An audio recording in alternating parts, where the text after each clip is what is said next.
great detail to give each side's version of this, an exclusive one, we understand. One of the most talked about.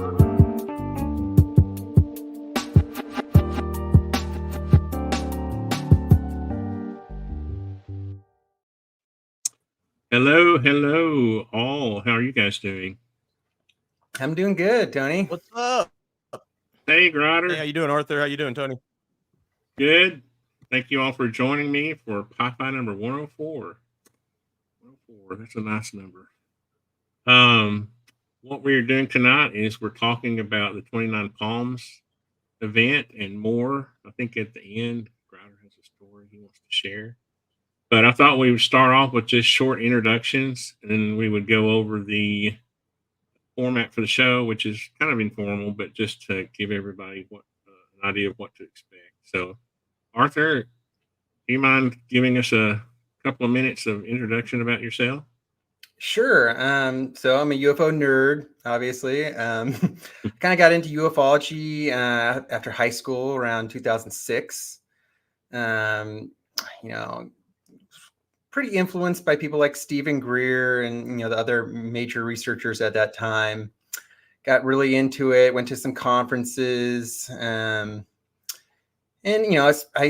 that time I was working in restaurants. I was a cook, but then I kind of took a change and went to college. Got a degree in biology, and then went on and got my master's degree in public health with a focus on toxicology and emergent chemicals. So that's kind of my area of focus in drinking water treatment. And I hadn't really been paying attention to UFOs until, I guess, last year when things started popping off in the UFO world. And I kind of felt like I wanted to get involved again and kind of give my 2 cents to the whole field. So yeah, that's my story. Cool. That's interesting about, sorry, I was pushing enter on this comment. It's interesting about the drinking water quality thing. We might talk about that later in the show. How about you, Grider? Yeah, hey, so I'm Grider. My real name is Max. Just so you guys know, my name is Max. I'm not going to tell you my last name, but I respect Arthur for putting himself out there. He's a braver man than I am. But I've got enemies because I started out in the UFO community kind of debunking or doing the research on the opposite side of like the MH370 case. The 2 videos that came out kind of opposing that side and, what ended up becoming debunks, and spent about 3 months doing that. And then now I'm just, becoming a member of the community and trying to become active and help with spaces. And yeah. And my background, as far as before that, I was in the military. I was a 13 Bravo, a cannon crew member, which is basically field artillery. Probably fired 10,000 plus rounds with, close to with a tad bit over 3,000 being in combat. Firing a lot of Illume rounds, a lot of high explosive, a lot of Willie P smoke, and having a lot of experience with combat operations as far as pyrotechnics go. And yeah, and so that's what I bring to the table, I guess, as far as the relevant skills to this debate. And I look forward to a good talk with you guys. That's awesome. Thank you for your service. Now, the structure, and this is loose, but I just wanted to be able to present this to the audience so they would know what to expect. We're going to take a few minutes each, and this is flexible, to say, talk about each case in summary format. That way, that'll give each, the audience an idea of what each person thinks, or what side they're taking, or whatever. And then we'll go into more in depth. And I think, Arthur, you're going to present first. Is that what Grider said? Yeah, I mean, the way I see it, like, Arthur, man, this is your kind of, I mean, man, this is your case to present. So please take as long as you need to introduce the case, and, just as much detail as you feel is necessary, for like the audience to understand the situation, because you're the expert, man. We're going to do a short summary. Let me get through this. Well, format I can here. do a quick summary, no problem. Let me get through this, and then we'll have longer discussion periods, and then at the end, I want people to stick around for a question and answering, so the audience can be involved too. So, just a short summary of your position, Arthur, and then we'll have the same with Grider, and then we'll go into more in depth. This will give the audience an idea just quickly of what's going on.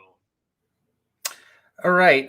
So a little background on this 29 Palms case. The actual event occurred April 20th, 2021, where it was filmed by multiple Marines at the 29 Palms base in Southern California called Camp Wilson.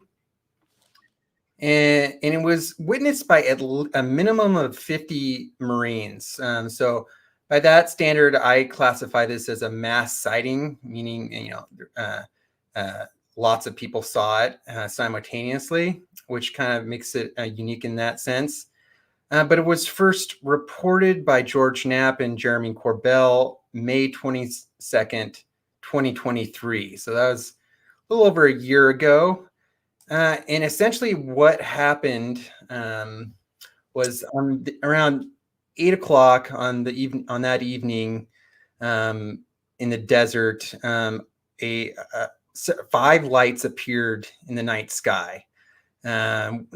Initially, it was witnessed by people sitting outside and telling stories. And then as the event continued to progress over time, more and more people came out from their bunks and tried to figure out what they were seeing and try to understand what was being witnessed.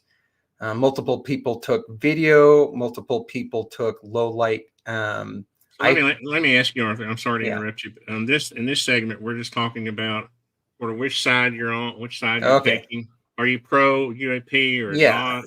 So my claims. So people can. So I'm making 2 claims. Yeah. So I'm making 2 claims. My first claim is that they were not flares. What was witnessed was not flares. And my second claim, which I think most of the UFO community is not even aware of the evidence regarding, is that I have evidence that suggests or points towards a pre-bunking operation by the Department of Defense. So in essence, my theory is that this event occurred, and in the immediate aftermath, as part of some sort of information containment operation, the DoD took steps, whether that be staging things or putting out information to preempt this story going public in an effort to discredit it. Okay, that's great. You got done within the time limit. So, hey, Grider, take about 3 minutes to say your side, and then we'll go into more in depth. We'll let Arthur go again.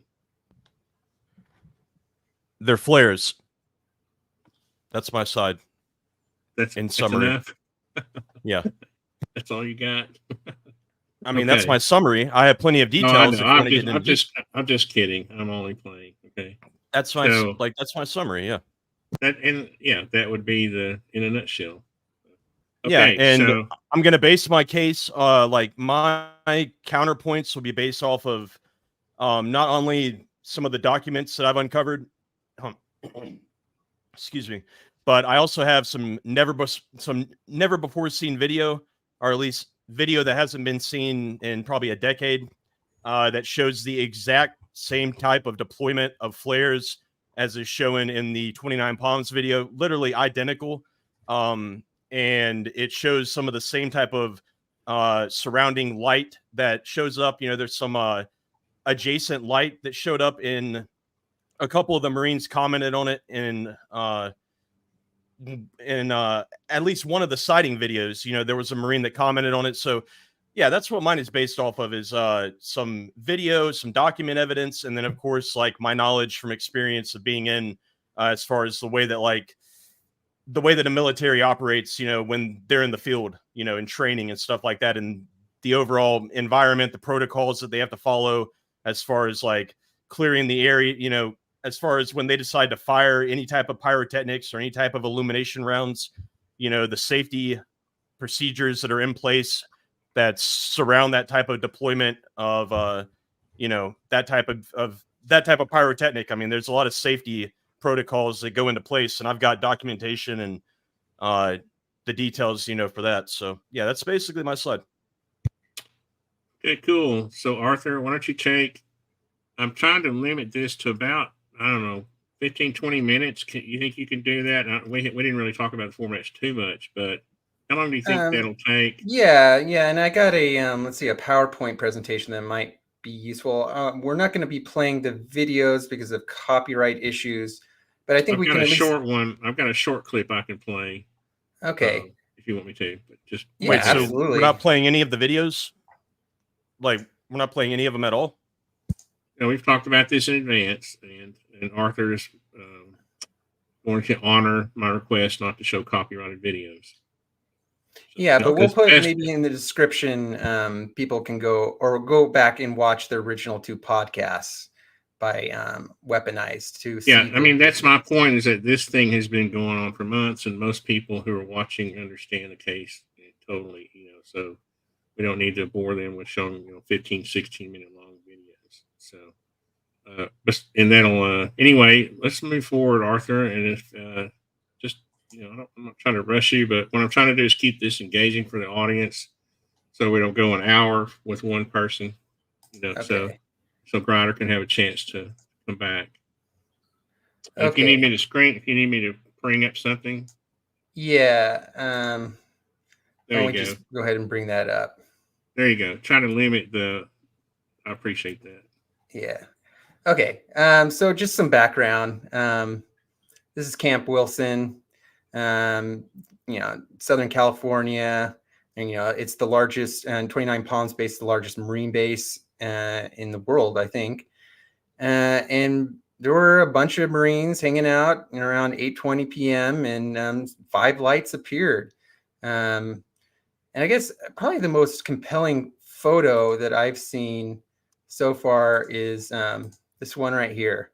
This has been filtered, so, you know, it's not the original, but these are the 5 lights, and I'm calling them a light formation. I'm not calling them a craft, because there's evidence that these 5 lights aren't part of some sort of fixed body on an actual craft.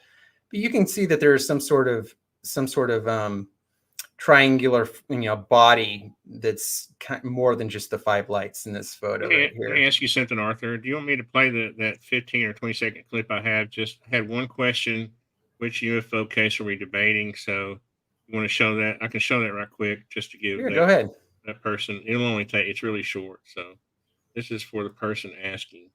We all came out and looked, and then slowly, like 50 plus people started coming out and looking. Those lights appeared out of nowhere. Mystery in the sky. Do you see the 5 dots there on your screen? Rare footage of unexplained objects hovering over an active U.S. military base in 29 Palms. According to witnesses, those lights floated in the air for about 10 minutes. There you go. Yeah. And it got this case got a lot of mainstream media attention when it first came out. I think it would be interesting to talk about the response, because I would say the response in the immediate aftermath of this case was very hostile from both the UFO community and the skeptics, because basically everyone thought that there was flares, which is still the case today. But I actually took this case very seriously. I recognize that it's there's a high amount of data associated with this case. I mean, we have 6 videos.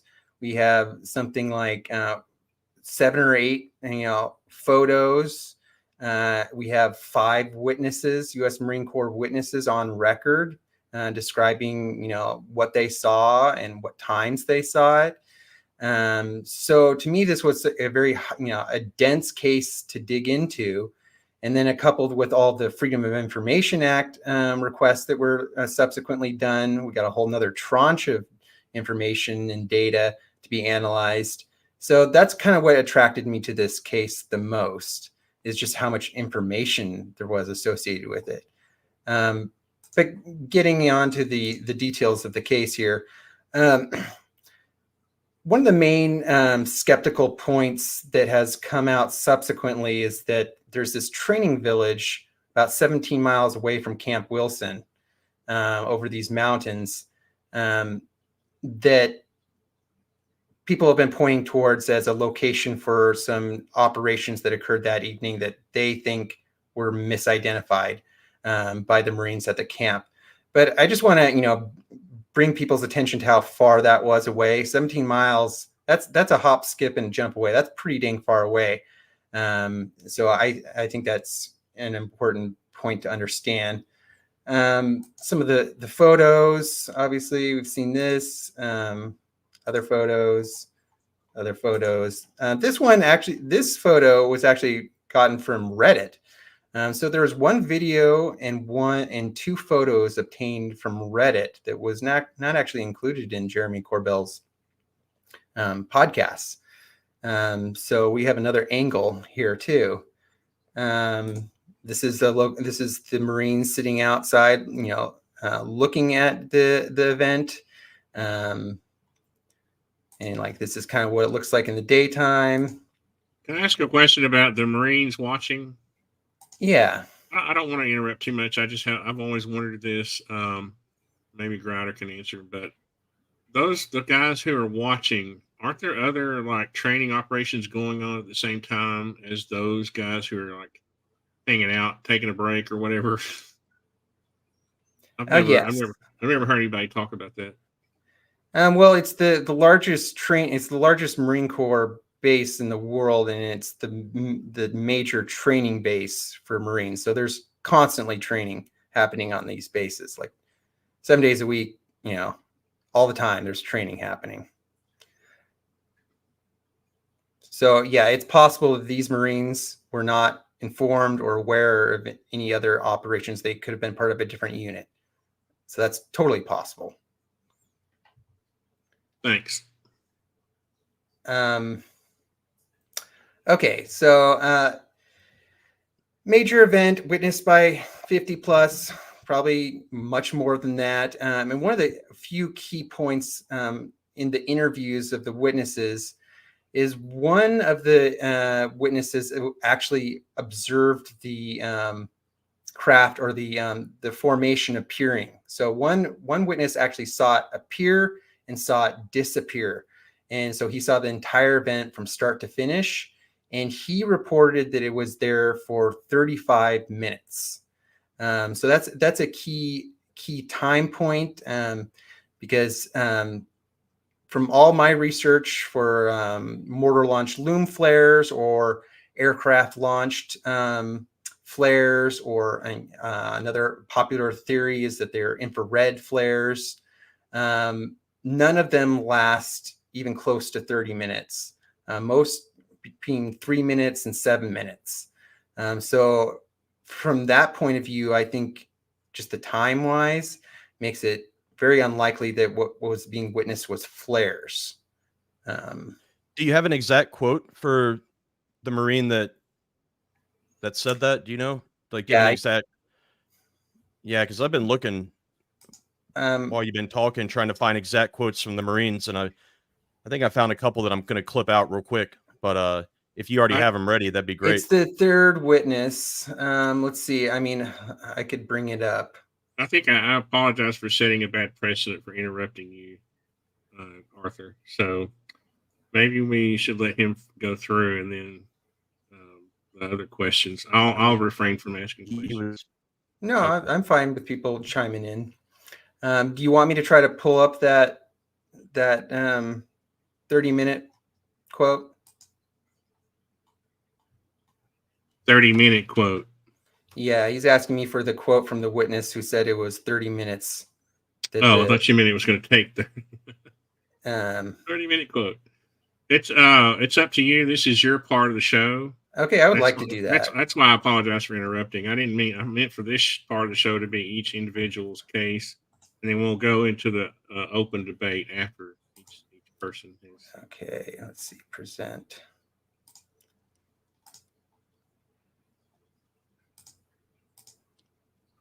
Okay.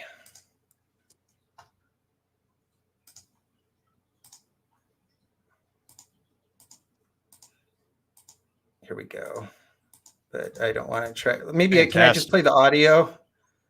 Yeah, just play the audio. Let's see. I don't know how to play just the audio. Just play it as if you were Okay. sharing it. I think it should play. Or is it only playing on your side? It hasn't started yet. Okay. I think I have to add it to the stage, but I want to, if you can click past the, branding. Yeah, I'm trying. Let's see. So you're looking for the quote that Grider was asking for?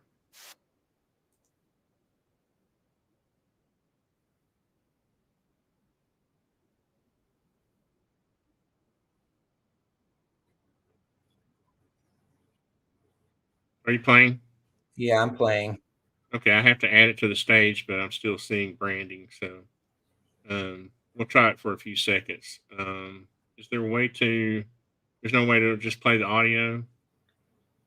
What is the content you're trying to show? Let's go over that. The 30-minute quote. Can you read it? Yeah, I can do that. Let's do that.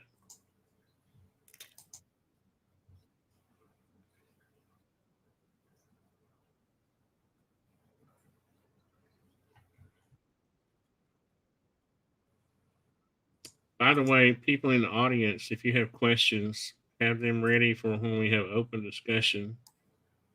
That would be cool. Well, I'm not gonna be able to pull up this exact quote here, but I can put the link to the video where the witness does say that it lasted 30 minutes and that he saw it from beginning to end. So we have 5 witnesses. Yeah, go ahead. By chance, could you put that in the private chat and then I can pull the transcript off? Okay, yeah, I can do that.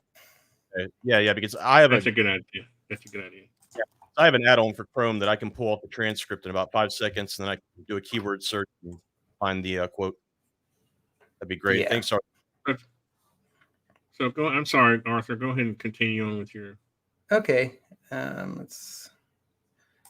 And so there was the length, the duration of the event makes it unlikely, if not impossible, that they were flares alone. But some skeptics will say that that's anecdotal evidence.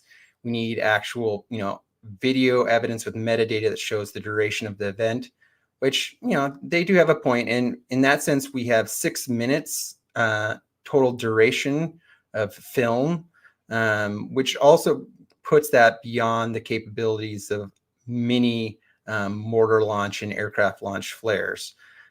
Specifically, one of the most popular theories was that they were infrared flares, and the reason that the witnesses could not identify them as typical flares that they normally train with and use was because they were some sort of a novel flare, like an infrared flare that had maybe a different color.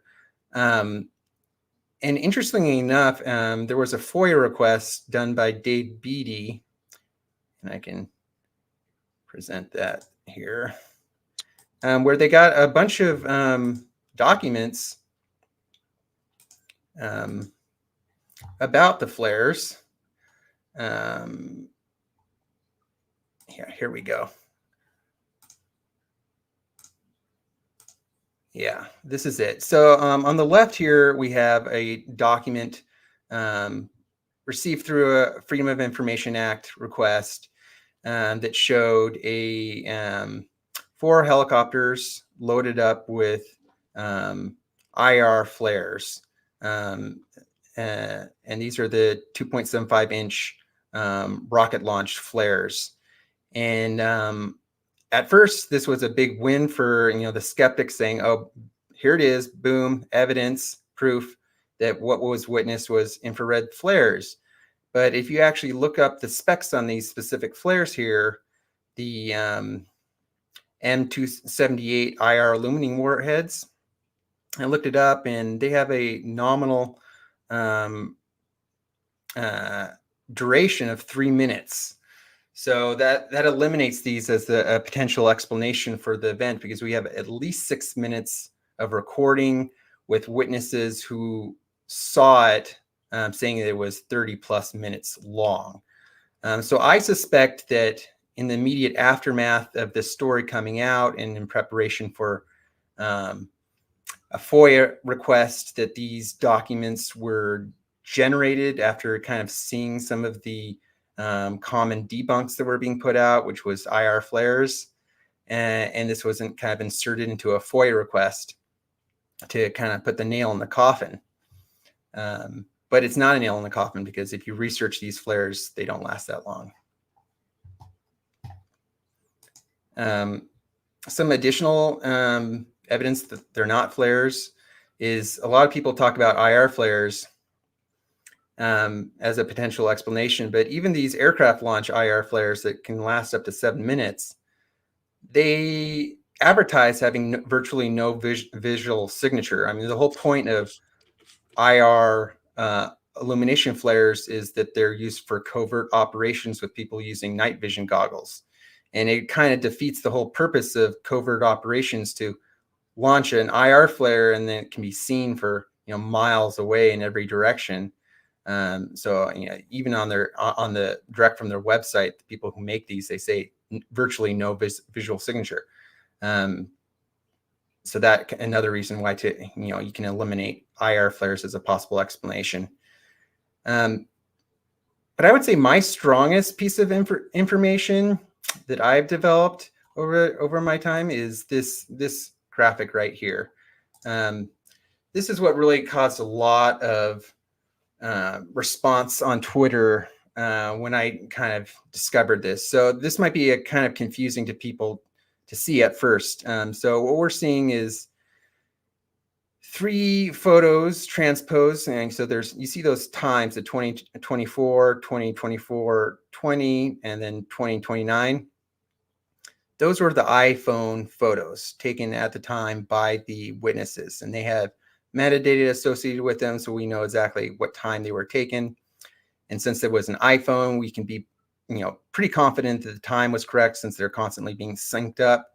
So we know roughly when it happened. But subsequently, all these FOIA photos were, received through John Greenwald. And in some of those FOIA photos, it seemed like a nail in the coffin again, where we have, 5 flares being launched. And then we have these flares, the smoke trails clearly visible, 5 smoke trails. And that would appear to completely debunk this case. But if you actually dig in and look at the metadata from the FOIA photos and compare them to the metadata of the iPhone photos, you can see that the bottom right here, that's the FOIA photo, and you can see those 5 smoke trails, but they are burnt out at that point. So that is at 8:18 p.m. And the photos that clearly are illuminated at 8:24 p.m. Doesn't match Can up. you zoom in a little bit, because it's hard to see the Yeah, sure. part that you're talking about, where you have trails, smoke trails, and that kind of thing. Let's see. Yeah, so these are the 5 smoke trails. This one right here is an enhanced version of the FOIA photos, where you have 5 smoke trails and then these 2 illumination rounds. So that's another important point. Initially in this case, the witnesses said that they observed the 5 lights for 25 minutes, and that people were freaking out, and that there were 2 mortar launched loom rounds launched from Camp Wilson, apparently in response to the 5 lights, trying to illuminate them, and then that was also captured on video. So everyone agrees that there were 2 flares launched that night. Yeah, the witnesses all agree that there were 2 flares, but it's the 5 lights that were that's under debate whether they're flares or not. And you would think that these FOIA photos would be the nail in the coffin, but since the times don't match up, we can pretty much eliminate this being responsible. So I guess the question is, was there a nearly identical event that occurred, 6 minutes, 7 minutes earlier than that, that was mistaken for this event? It just doesn't add up to me. My thesis is that they staged a bunch of flares being launched to make it look similar to what happened that night, and they got them prepped and ready to be released upon this story going public. There has been some pushback from skeptics. Their main criticism of this point is that the camera that the Marines were using from the FOIA photos may have had its clock incorrectly set. That was their biggest pushback to this point. But I was able to confirm that the time was set properly by comparing it. Let's see. Yeah, so by comparing it to some other documents I received, let's see, from FOIA, we were able to find the time of the landing, because this was a photo taken and released in the FOIA request of this landing occurring of this Osprey, and it was taken at 8:20 p.m.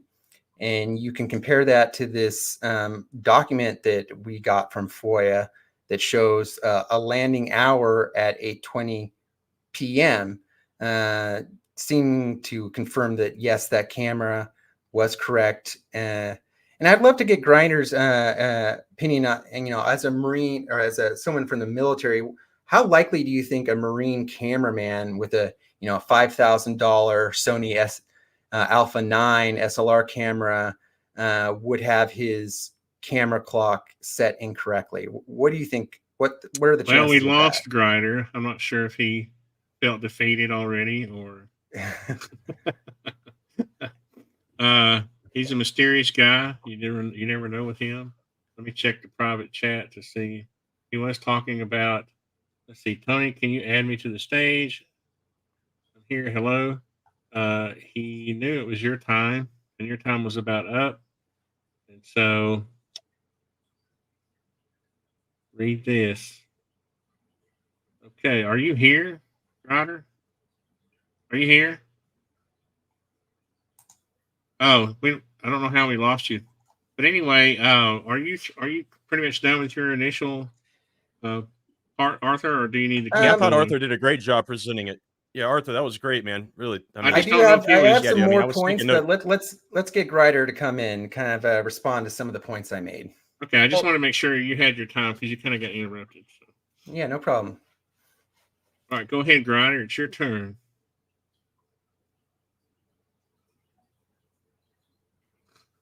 Being different, isn't that kind of a problem with like digital cameras holding time or any digital type of device holding, a time, right? Like, isn't that why we have it synced to like NTP and synced to different servers on our computers?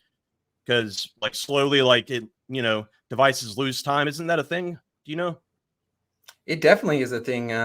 Some cameras, especially SLRs, have a internal, like one of those little round batteries that are like the timekeeping battery, kind of like with your motherboard has a battery on it too, to keep your startup login information stored. But the thing about the Sony Alpha 9, it's a relatively new camera, sophisticated. It syncs up with Bluetooth. So when it connects to the Bluetooth, it automatically syncs time, and it also has a internal small rechargeable lithium ion battery. So it's kind of an upgrade from the older cameras that had a little small replaceable battery. And just the fact that, just me thinking, I was never in the military, but if I was a professional Marine cameraman with a multi-$1,000 piece of kit, you sure shit that my camera is set correctly. It doesn't really matter if the initial time maybe. Was I mean, correct. You would be surprised. Hey, Tony, can you switch my screen over to where it's the one with the blank screen right there where I'm sharing my screen. Do you see that? Where, yeah, there we go. Okay, and then I've got a clip ready. But as far as the time discrepancy, I couldn't tell you, or I couldn't tell you. You know, I've not even prepared to like argue that point, so I have no idea. I guess I'll just go on and give that one to you. I don't know. Yeah, Can I I have make no a comment idea. about that? Let me make a comment about that. It doesn't Yeah, there really we go. Yeah, matter Tony's. about. It doesn't really matter what time the time started. Most iPhones can keep track of time decently, right? So if it started at a certain amount of time and then it goes a certain amount of time and shows it in a different position, the time lapse between the two is what's important, right? Not what exact time it was when it happened. Yeah, I guess the We'll argument, just I give this mean, one to Arthur. yeah, the time is correct on the iPhone. I think no one would argue that the time would be incorrect on the iPhone photos.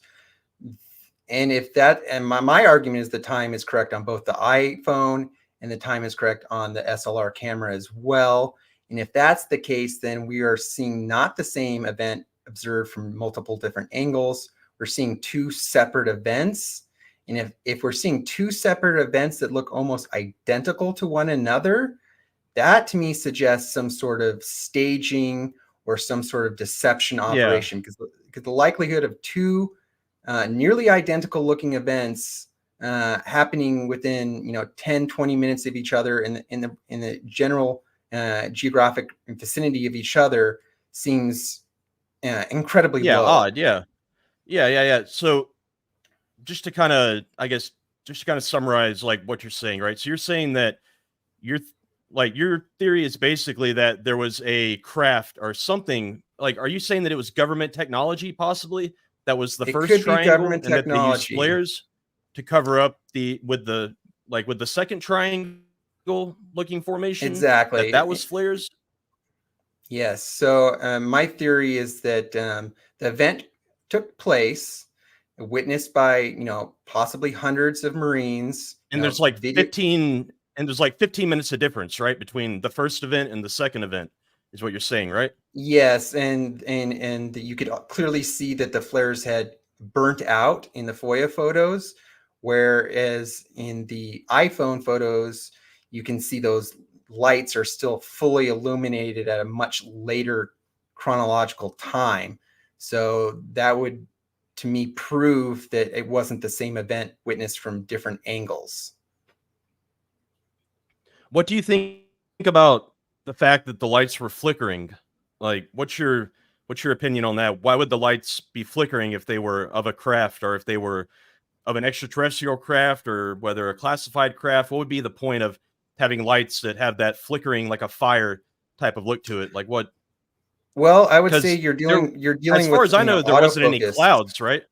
Like Yeah, there wasn't any you're dealing with type of clouds or autofocus. anything. Yeah, you're dealing with autofocus on those cameras. So I think some of the flickering we're seeing is the autofocus trying to go in and out.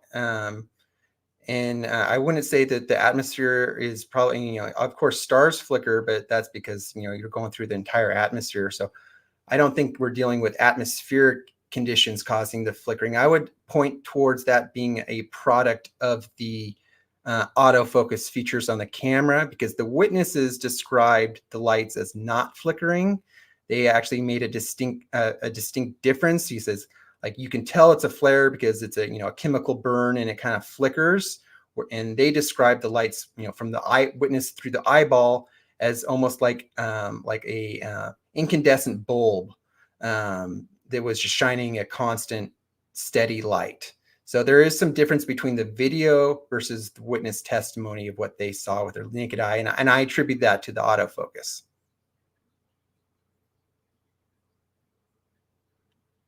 Okay.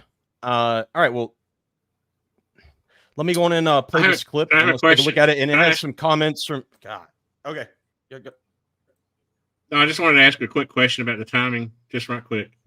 What is your claim? How long the 5 lights stayed in the sky? Each of you, how long are you claiming? In just number of minutes. That's all I'm curious about. In the sky. Well, I can start off with can you just mention a number, like 20 30 minutes, 30 minutes. minutes? 30 minutes. And what are you saying, Grider? I'm saying that that's one single person, one single eyewitness who claimed that it was 35 minutes And With your I think experience, that's though, how long do you debatable. think I they? mean, I think With your 6 experience, minutes how long tops, do you 6 think to they 7 could minutes. stay? Okay. 6 to Okay, 7 that's what I was minutes looking- for, Okay. yeah, like 6 Right. to 7 minutes for a typical flare. Yeah. Now there's some that can go longer. There's some that can go up to 15 minutes, but it's not one that is used like typically for training. Those are ones that are used downrange, and they're used as like signal illumination. They're used for like quick like decoys, or for quick lighting, to like signal, to more for like communications type thing, or maybe decoys, diversions. It's not used in training, and I don't think that the Marines have any that are launched. See, now the thing about these flares are what, these lights is like, I'm personally theorizing that they have to be dropped by an aircraft. There's no way that they're fired by a mortar or fired by an artillery piece. There's just no way, because there's 5 of them. So that would be 5 different artillery pieces firing at once, which would be 2.5 batteries, which is just not, that's just not something that happens. And the way that they're, just very, very, like the way that they're aligned, in like a straight line, or in the triangular formation, that's very, very, like that's very indicative of drop by a single source, drop by either a single deployment from an aircraft or a deployment from a helicopter. That's not going to be from an artillery piece. What would be the descent rate on those flares? About 4 feet per second, somewhere around there. Okay. I do have one video that came from Reddit, so we shouldn't have any copyright issues. Do you mind if I play that? Yeah, go ahead. See if you Okay. can you zoom in? There you go. Yeah. So there's 2 lights up above. Those are the 2 illumination flares that were launched near the end of the event, and you can kind of see a little bit of the light, of the 5 lights on the bottom. So I'll just go ahead and play it. Hey, yo. I think they know we're looking at them. Yo, what the fuck? Oh, shit! Hey, wait. Is that SpaceX? What is that? Like, How do we know this is on the same day? Yes, we Those are do. flares. Those are flares. yeah. See, Those are flares. We know okay, those are flares. and then right there on the bottom is the fuck are those bright triangular. lights? It's a triangular formation, right? Yeah, Yes. we know. Those are flares. Okay. So you can kind of see Well, it. It's kind of They would never drop flares above an aircraft. There's a danger that, because when a flare, okay, so like when a flare, starts its when it starts to, when it first starts to go bright, when it first ignites, it drops, pieces of metal. Like it has a debris field, that is that goes out, from the bottom of it, from when it the casing detaches, and it detaches pyrotechnically. So it's like an explosion, and pieces of shrapnel and everything go down and out. And that would be a risk to an aircraft that was flying below it. So if that was some classified aircraft, then that would be dangerous. That would be a hazard. And there's no way that they would be cleared to do that. But if it was just an unidentified potential threat, They still wouldn't do that, because because it's unidentified. They don't know what it is. So that would be a danger to any aircraft, any manned or unmanned aircraft. Yeah, the witnesses said that 2 mortar-launched loom flares were launched from their Camp Wilson, seemingly in response to the 5 lights.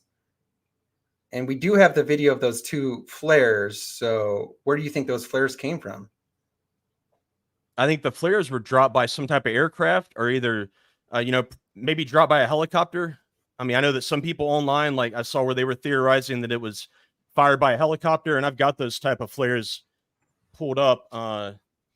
If you give me a second, and it's just highly improbable that they would fire flares, on top, because there's like deconfliction that happens within a training environment where the fire direction control, it's very centralized, and especially for that type of range, like they have a range control, which is typically ran by civilians. These are like, retired people who, had 20 years, like within the, usually field artillery, or usually some type of like, combat arms job where they had experience, you know, like deconflicting a range at the officer level, and then they get a job as a civilian being a range control, and they wouldn't allow that to happen. Like, now you can fire flares on top of flares, like that's not an issue, that's not a danger to anybody, but especially when you're firing with, well, I mean, now that we know that both of those both of those flares were fired, you said they were fired by a mortar team, right? And that's according to the witnesses, verified? According to the witnesses, which you can find that in the transcript, those 2 flares were launched via mortar from Camp Wilson, from the location that they were observing. And I guess my question to you is, that's even worse, because those are base ejecting. Like, that's the thing about a mortar, is like it base ejects out the bottom. So that's like an extreme hazard, you know. That's like a canister, like a metal canister base ejecting out the bottom of the round. Aren't these on little parachutes also? Yeah, they have parachutes. But my question would be, to someone who knows more about military than I do, is, I mean, do they have, like, at military bases, I mean, would it be something that they would have prepared, like a mortar launching location to shoot flares in sort of any sort of, maybe an accident happened and they needed more light on the situation, or if there were some sort of security breach where, the security on the base might be prepared and ready to launch flares up into the sky? Would that be something that a base might typically have?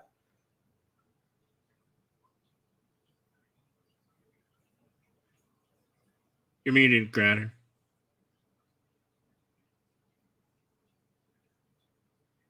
So I have, since he's muted, I'll say this. When this first happened, I was kind of playing around in SketchUp, and I had these spheres.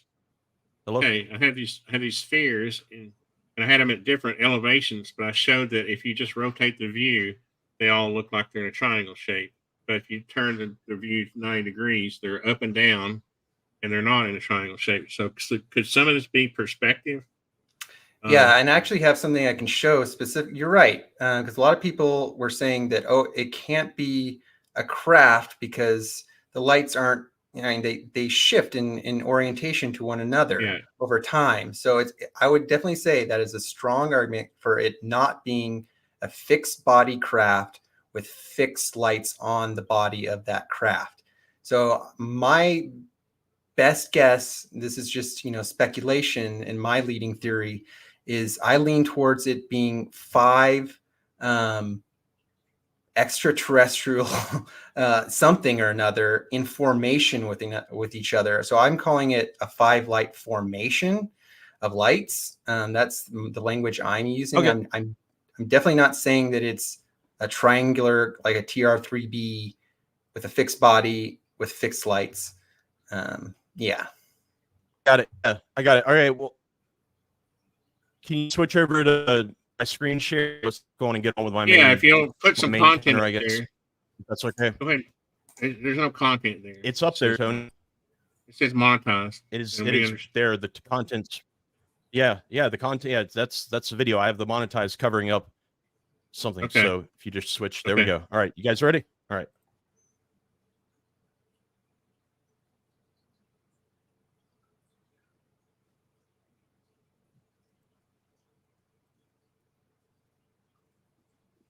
Screen.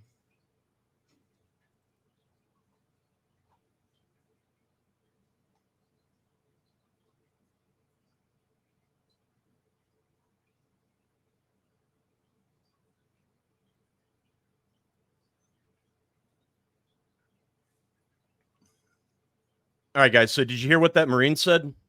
He There was made the no comment about there audio. being more lights. When you screen share, make sure you click the little audio button too, because it wasn't. You might want to show it again because it wasn't playing the audio. I do know what you're talking. Yeah, we didn't get any audio on that, but I do know what you're talking about, and I actually do have something specifically. I have it slowed down because there's other flashing That would happening. be great. Yeah, there was some other flashing awesome. happening. Let's see. Yeah, please, Arthur, play that. Yeah. Give me a second to find it. Yeah, so the witness who was filming it commented on there being some additional flashing occurring in the background of those 5 Absolutely, yeah. lights. And you can clearly see that from the, hey, here we go.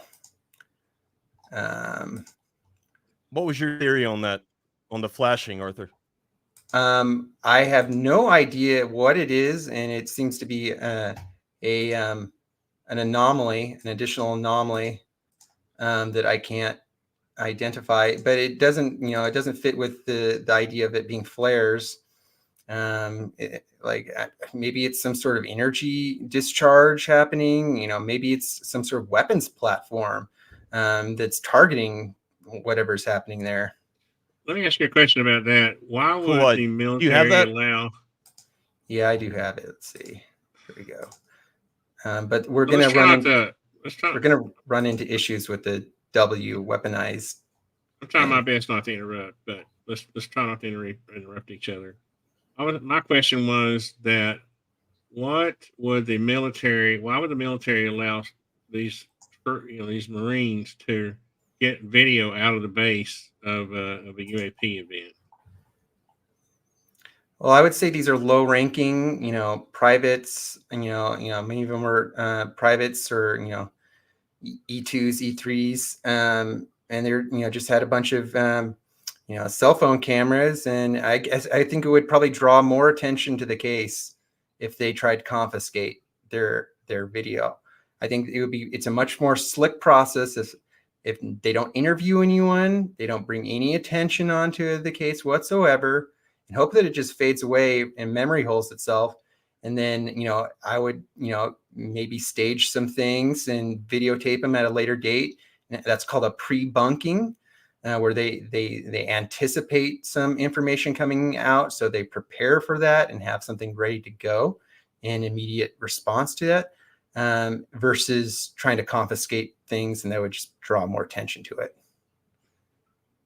Here's the thing, Arthur. Like, I can tell you for a fact that if there was anything classified going on that night, that they would have banned all cell phones from the training exercise. That would have been a, no media, no technology, no private technology, no cameras, no anything would have been allowed. Nothing, like, there would have been a ban on that. If there was anything classified going on, like, that's a really strict thing with OPSEC. For instance, like, back when it was my first training exercise, like fresh out of basic, I didn't know shit from anything. I, had a slick sleeve or, I was like PV1, the lowest private I could be. And it was our first training exercise, and we were about to go fly on some Blackhawks, and I had my cell phone, and like, I got a call from a family member, and I was like talking to my family member, like, oh yeah, we're about to go hop on a Blackhawk. And this is like a training exercise, and we're sitting there by our Humvees. Like, we had just woken up, and, I didn't think anything of it. And I got my ass chewed out. Like, I got really chewed out big time. Like, I almost got what's called an article, which is where you're like, if my chief didn't like me so much, or if he didn't want to give me a chance. And that could have been like an administrative type of action, type of punitive action, just based off of that comment. Probably not, but that was the threat that was made. And that's how serious it was. And that was just me, like, on a phone call. So just imagine if this was actually anything, classified, like something that the military didn't want to get out, then it would not have gotten out. And that's like from my own experience. Right. If it was something that they controlled, you wouldn't want to fly a classified, a military asset, over a training camp for, pretty much most of the entire U.S. Marine Corps, where you have completely, hundreds, if not thousands of people, many of whom would definitely not be cleared or read into that project. So I think there's two possibilities. It could have been. Where else do you fly classified aircraft, though? Well, you'd fly it on like the training ranges, like Area 51, Groom Lake, those places where you have to be cleared to even be there, right? Possibly. Did you find that clip of the bright I flashes? do, but I think Tony we might have some issues with the name, with the weaponized name on there. So Tony, it's your call. What's the how long As is far the as I clip? know, it's fair use, right? No, it's not. What how long is the clip and how much of the It's brand slowed is down, so it has been altered, and it's 14 seconds. okay, 14 seconds is okay as long as it's not a huge billboard for the channel. So Okay. We're gonna Hey, trust me, we will boycott Corbell if he does a copyright strike. All right, we'll come it'll for him. it'll Him do and no Nap and that good. pretty hair Nap has. YouTube will Oh, never no, listen to trust me, me. we'll raise hell. YouTube ignores people like me. Okay. For nothing. I knew aliens were real. You see that that flash right there? You'll No, see it. honestly, you can't really see anything there. And a bunch Well, of drunk Marines I saw yelling, it, yeah. "Aliens are real!" You know. right there. They weren't Go back. drunk, Tony. They were not drunk at all. There Oh, it is come on. again. And then he comments. Listen to the comment. There's more lights around it. And he says there's more lights they're not around drunk. it.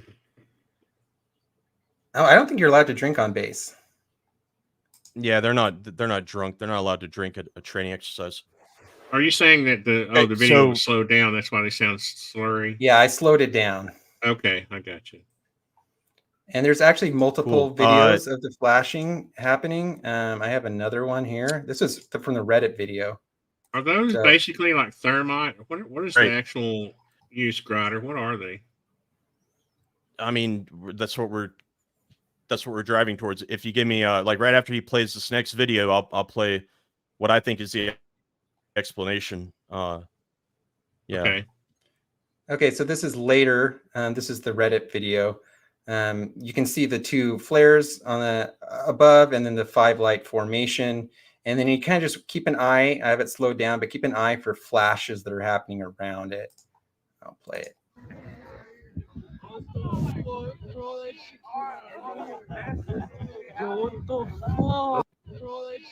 There it is. On the left, to the left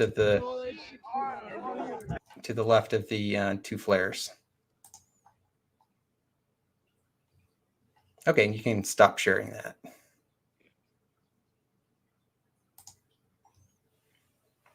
Okay, Grider, give us your theory on what those flashes are. All right, here we go. Here's the big tamale. It's what everybody's been waiting for, right?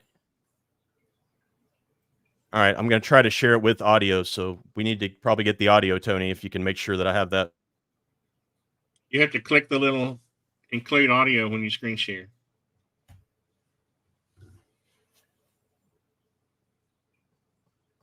Include desktop audio. I think that's what it says.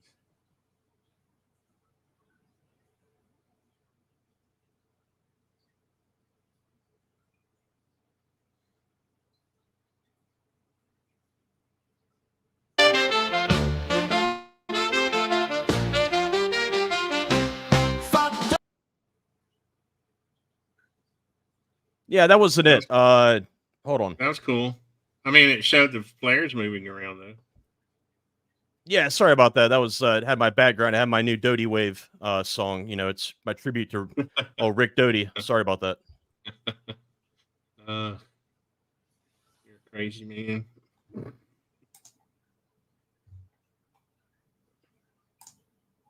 So Okay, I've got it now. Here we go.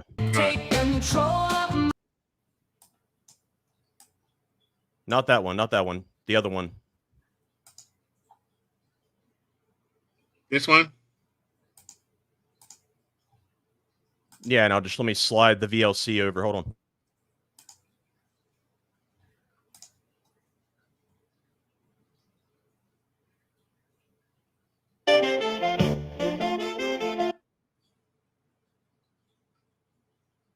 Give me a second. Let me find the one that doesn't have that audio.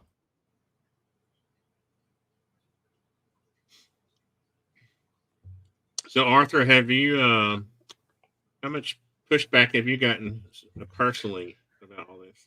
I did get a lot of pushback from Mick West. I'm active on his website. I'm sorry, I'm not supposed to say his name, so I lose. No, it's okay. So he's definitely pushed back hard on the metadata argument that I put out. He actually created a whole 3D model trying to prove that the camera clock on the FOIA camera was set 14 minutes wrong. Okay, I think Grider's ready now. Hey, go ahead, Grider. Is this playing? Yeah, we don't want to. Yeah, we know Mick West is the man. He's the king debunker. We know, and Mick West. All right, so here we go. This is a video from 12 years ago from the Nellis testing range during Red Flag, during their annual training event called Red Flag. And you should have the audio, and let's see what happens.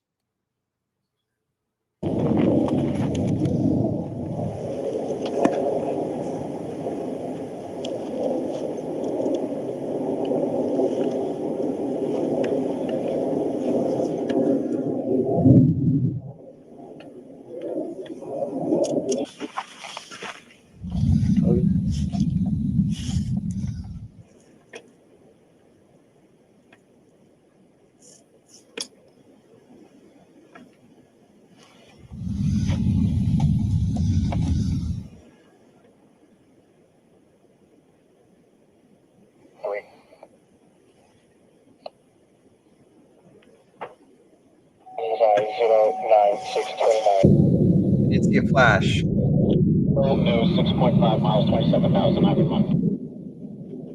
Damn it.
Okay.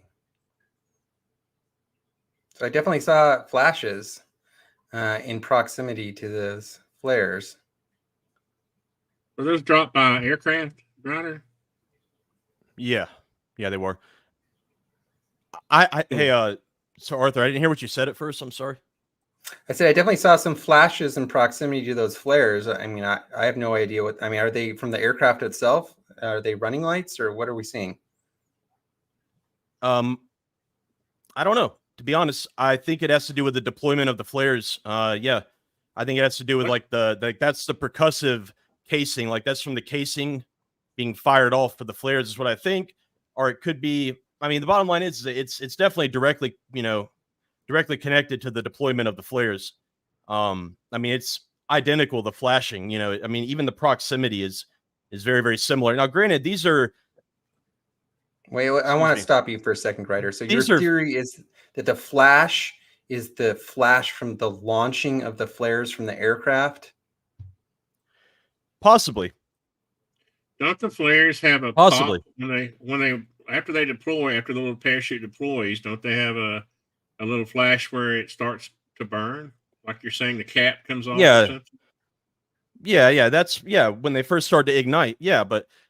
They also, I mean, they have a, some type of flash too when they're deployed, when they're fired out of, their dispenser, yeah, I mean, that's a, that's like a propulsive, type of ignition, like some propellant, when they fly out of their, they're first launched. But you can see that the flashes are very, very similar. I mean, they're almost identical to the flashes that we see surrounding the lights that are shown in the 29 Palms, video that Arthur just showed earlier, like right before. Yeah, I mean, do you not think so? I think it was a flash, but I mean, a flash is a flash. It could be a wide array of different things. I would say yes. I would say that looks very similar. But if your theory is that the flash is the launching of the flare, then that doesn't make sense. My to theory me is that the flash is directly connected to the flare launch somehow. I mean, it has something to do with it. But that's not very specific, because we have multiple videos of, a time has progressed since those 5 lights were, visible, and minutes have passed in these 2 different videos where we see the flashing. So why would there be additional flashing occurring without more flares appearing? You see the same thing in the video that I just showed. Don't you have? I mean, I don't understand why this is that difficult. I mean, you have a flare. Isn't it just a tube with a little parachute that pops out, and then the bottom of the flare ignites? Isn't that what they do? I mean, I've seen. Or they throw them out. They can just throw them out the airplane too, and pull a cord on them. Also, they have rocket launched flares, and they have mortar launched flares. So those are basically your 3 options, as far as I know. Well, there's basically 2 different types, right? There's surface flares, and then there's, flares that are launched in the air, and they can be launched either by an indirect fire system, whether it be a field artillery piece, or whether it be some type of mortar tube, which is usually 60, 80 millimeter, or the biggest is 120 millimeter. And then for artillery, it's usually a 105 millimeter, 120 millimeter, or 155 millimeter. And the Marines use a 777, which shoots a 155. That's that's the largest artillery round that we typically shoot. That's the biggest, as far as I know, and I don't think that's a 155 round, though. I mean, that's very, very clearly. I mean, the thing about artillery is that it's not as big of an aluminum round as you see in these videos. These are clearly aircraft dropped, just by the size and by the brightness and everything. These are large aluminum rounds, large flares. Well, that's your theory. I would say that the duration makes them so they can't be flares, because 30 minutes is too long. And I would say that all of the witnesses. Me a video where they're 30 minutes, yeah. So I guess I'm relying on the witness testimony there, but I would also rely on the witness testimony of these Marines who are regularly seeing and launching themselves flares, and they. I need to ask you all a programming question right quick. Have you all joined the show several times? Grider, excuse me. Have you all joined? There's several of your profiles in here at the same time, and I'm having a hard time screen sharing. So if you're joining the show twice, remove one of yourselves. So go ahead.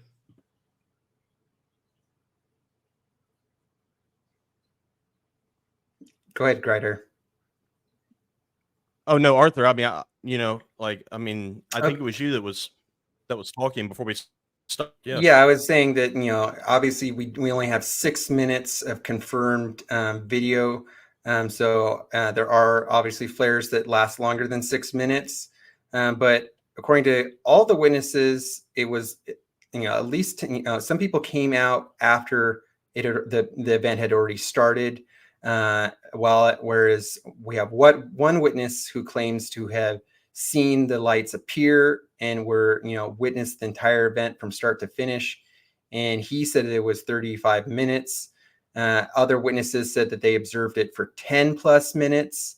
All those kind of data points point to it not being flares because of the duration. And also they said the color wasn't right. So, the witnesses described that the color wasn't right. They said that it wasn't flickering like a typical, chemical burning flare flickers. And they were just stumped, and everyone was trying to understand what they were seeing, and they couldn't identify it. But why don't you bring up my screen share, because this is me making an argument for the pre-bunking by the Department of Defense. So Corbell first published his first podcast. Go ahead, Arthur. Can you kind of go into detail about the color? You're breaking up, Ryder. Before we get on to the next point. Can you hear me? Now I can hear you. Hello? You want me to talk about the color? Yeah, the color discrepancy. Yeah, so please, they said that they have that their typical flares are kind of orangey yellow or like red. They have some that are red. I'd have to, if you read the transcript from the witnesses, at least a couple of them describe what typical color mortars are, and then how they describe the color of what they were witnessing. But as far as I know, they have blood red flares, and they have like white flares, are the two main ones, and that they said that they were not the same color of any flare that they'd ever witnessed. And that was kind of where the IR flare theory emerged from, because people are trying to come up with an alternative explanation that they could, explain a type of flare that maybe these Marines had never witnessed before. So that's why the IR flare theory, kind of became prominent.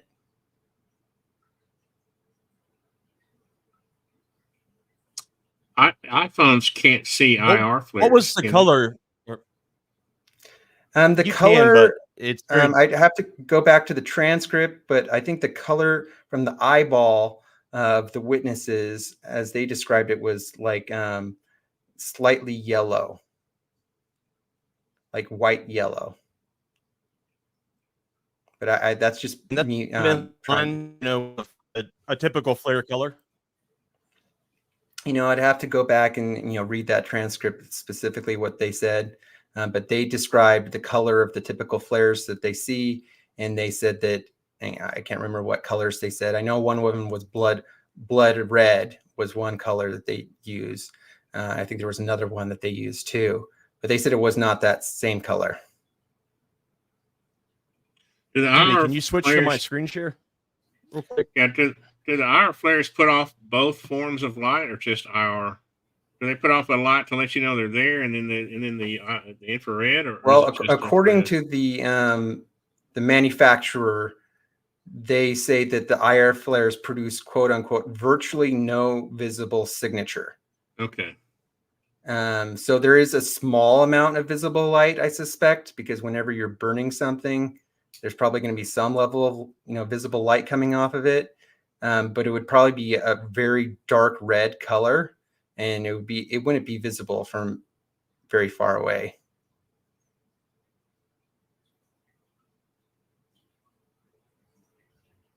Okay, so you see right there in that video, those are flares dropped from an aircraft. You can distinctly see now right there, that is artillery right there. That's like, those are artillery flares. You can see, and there's handheld.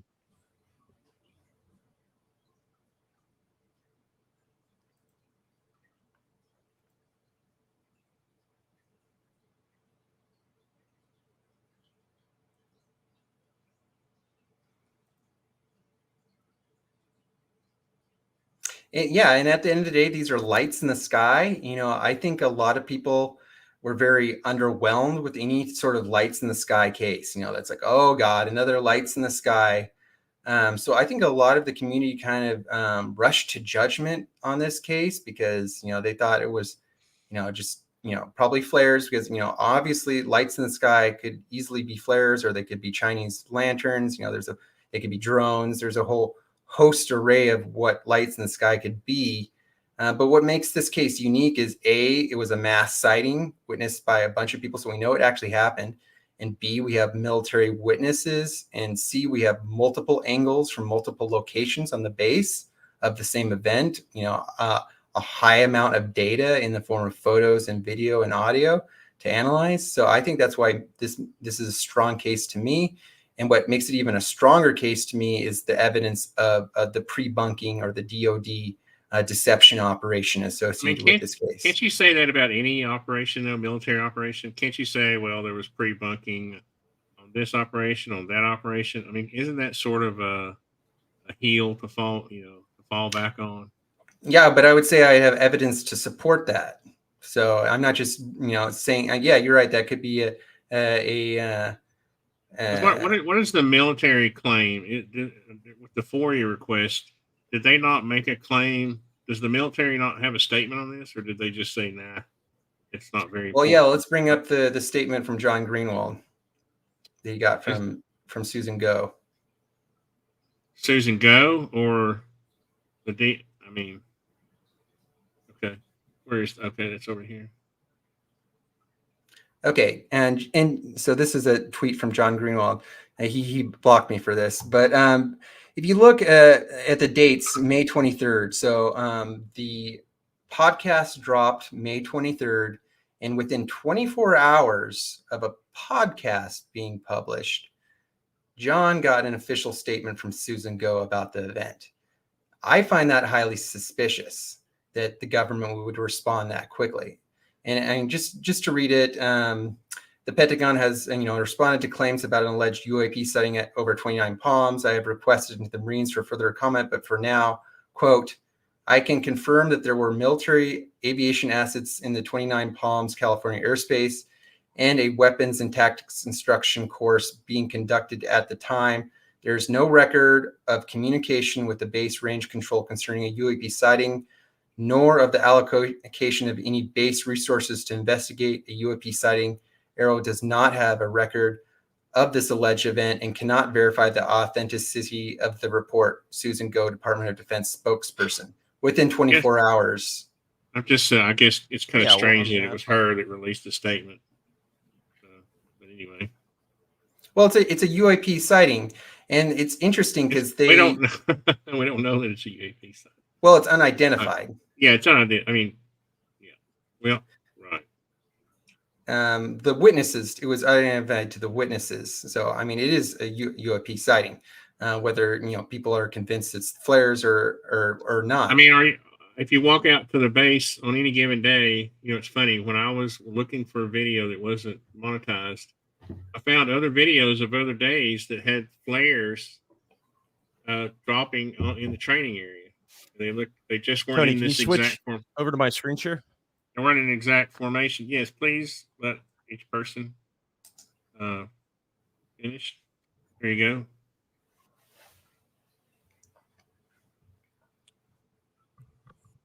Yeah, man. I mean, just go on. I mean, just have it playing while you're talking. Well, yeah. Go ahead. No, I'm just saying that there's lots of video on other days where there are they're showing flares and there's no reports of UAP on those days, right? It's this case where the lights tend to be in a triangular formation, and they, because of some perspective, and it gets reported as UAP. Why aren't the other hundreds of cases of flares there reported as UAPs? That's kind of because no one with any sort of training would see a flare and think that it was a alien craft, so weren't all the videos from trained people from? Yeah, and my point is that they witnessed it and they were convinced that it was not flares. So you have all these witnesses with military training, with boots on the ground. They're witnessing it. They're saying it was absolutely not flares, whereas a bunch of experts online who weren't there. And what do you think about these videos that Grouder's showing? I think they're flares. I think they're lights in the sky. I mean, yeah, of course. These are grainy videos. I mean, we can't go there because all UAP videos are grainy. But I mean, yeah, obviously lights in the sky. Most people would say, oh, that's probably flares or Chinese lanterns. Or because it's over a military base and it's a training area. So I mean, it's not like that's totally insane for someone to say. No, it's not insane. What is insane is that these people on these bases are constantly training.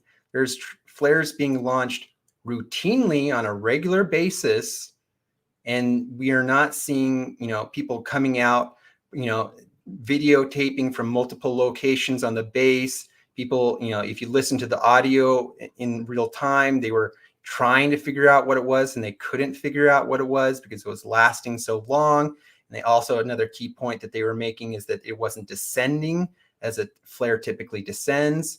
They were commenting on the color not being correct from a typical flare. So I guess from a layman's point of view, someone who hasn't done a deep dive on this case, it's easy to say, oh, lights in the sky on a military base where they're routinely launching flares. It's obviously flares, but I would say that's kind of a rush to judgment, and I think it was mostly informed by the fact that within 24 hours of this podcast being released, we had a official statement from Susan Go from Arrow, basically crapping on this case, saying nothing happened, nothing to see here. And we had videos being this quote unquote discovered by John Greenwald on a DoD website showing a 5-light flare formation that allegedly was taken on that same night. Those 2 points kind of totally destroyed this case in the minds of most people. I'm just saying that having Susan Go do it could be some 5D chess going on here. I'm suspicious of. How do you know that this whole event wasn't just? I don't know. It just seems odd to me that. So here's what I think. Odd. Go ahead, Gunn. Yeah. So I think what's more likely, right there's 4, and it looks like maybe the 5th one didn't deploy. But here's what I think happened. I think that a couple of Marines, a group of Marines saw some flares. You even hear in one video that I couldn't find in the time, and I was unable to find it, but there was a video clip where one of the Marines, you hear somebody in the background saying, that's flares. And then, it kind of gets drowned out in the hoopla and the excitement. You have to understand how boring it is to be out there in a training environment. This was probably 8 at night, so they had been training all day. They want some time to chill, time to relax, time to goof around, clean your weapons. It's not exactly, the most fun-filled time. So you're always looking for something, some type of excitement, something to distract you from the fact that you're in the middle of the fucking desert. I've been in the middle of the desert, not in the middle of 29 Palms, but I've been in the middle of plenty of deserts. I've been in training at NTC out there at Fort Irwin, California, just the armpit of America. You find things to get excited about. So you're out there and you see some stuff, that, oh, somebody says, oh, it looks like a UFO, and you just kind of go with it. Maybe you take a video, which is my understanding. What happened is that a Marine took a video, posted it on Facebook, on social media, and it went viral kind of, right? And no, that's not what happened. Gets wind of it. They reported it to Corbell within a couple of days. So the event Why was it reported to Corbell? Well, because Corbell had a high profile. He's been on Joe Rogan. He's kind of the you can't deny. So anyone who's been on Joe Rogan's podcast has a pretty decent. Let me ask you this, exposure. Arthur, okay? How many times have you seen news conferences from the Department of Defense or the Pentagon where Susan Go has made statements? Have you ever seen one video? And they make these. They have these. You can go to their website. They have these all the time where they're responding to reporters, and they have these spokespersons. Why do you think that she was the one chosen to respond to this? I think because it was part of her job to debunk it. That and to piss off Non-Credible. He loves Susan Go. I don't know if you guys know Non-Credible UFO. He's a big fan of He's a big fan of Susan Go. Oh yeah, he's in love with her. So probably just to make him mad. She's a disinformation expert. She's a psyops expert. So my theory, like I stated at the beginning, is that it was this mass sighting, of an anomalous event witnessed by probably hundreds of people. We know that multiple people So Arthur, you keep repeating this mass. Okay, it's at a training base, so there's going to be more than one soldier there. Okay, so that's kind of given. The the point I'm trying to make is that who has released since 2017, who has released most of these? Hasn't Corbell and Louis Elizondo and who else has been involved with releasing the videos? The UAP, I mean the Tic Tac, the Go Fast, all of those. Who's you don't think it's strange that Corbell and those guys are always connected to the release of these videos? I do think, especially some of the military videos that were recovered from like military assets.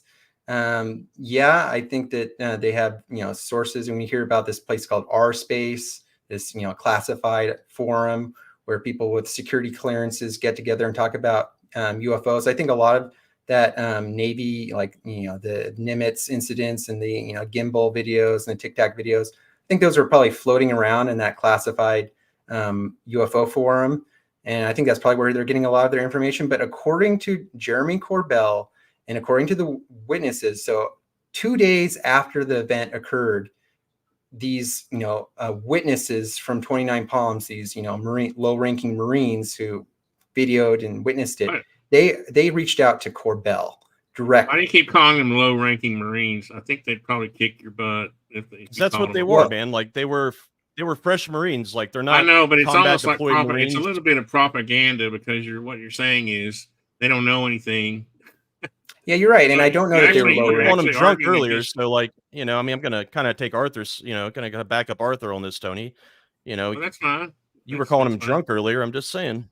I think they are because I didn't highly realize credible. he had slowed the video down. Okay, I think they're highly credible. Of course, maybe they don't have like decades of experience and aren't the most experienced Marine out there, but I would say that they are credible to me. I don't think that they were making shit up for attention. There's 5 right there.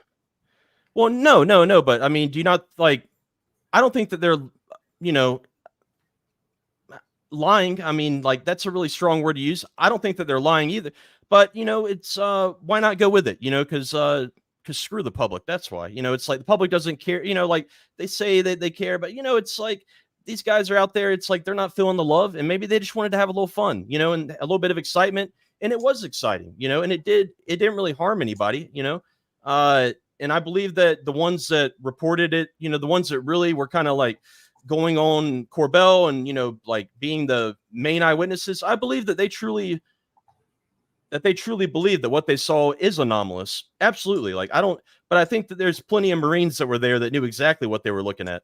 And that if it was anything classified, nobody would have said anything. Nothing would have been said, like, well, an ET visitation isn't necessarily classified.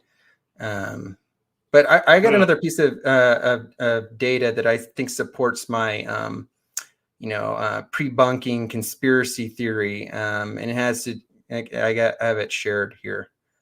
And do you mind? Yeah. Go. Yeah, please go on. Heck, we've watched my video about 50 times. So yeah. It looks good though. I like it. Thanks, Tony. Oh, there's PD the parachute flare. You guys like him?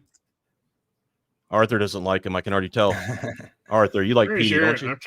Is this one of yours? Yeah, this is mine. Okay. So on the left here, this is the video taken at Camp Wilson by the Marines. This is one of the videos. You see the 2 flares, and then you see the 5-light formation.